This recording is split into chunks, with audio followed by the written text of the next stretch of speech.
Turning చేశారు ఇట్లా ఇదంతా చుట్టూ ఒక తీస్తారు. ఇంకా ప్రాక్టీస్ అంతా అటు వేసింది. హలో చార్లీ బాబు.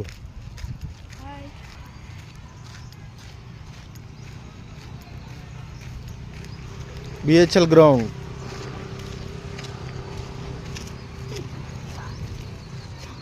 అక్కడ ఏంట్రా క్రికెట్ జరుగుతుందా టోర్నమెంట్? ఈ స్కేటింగ్ గ్రౌండా? ఓకే. లోపల cricket stadium, Ambedkar stadium. Okay.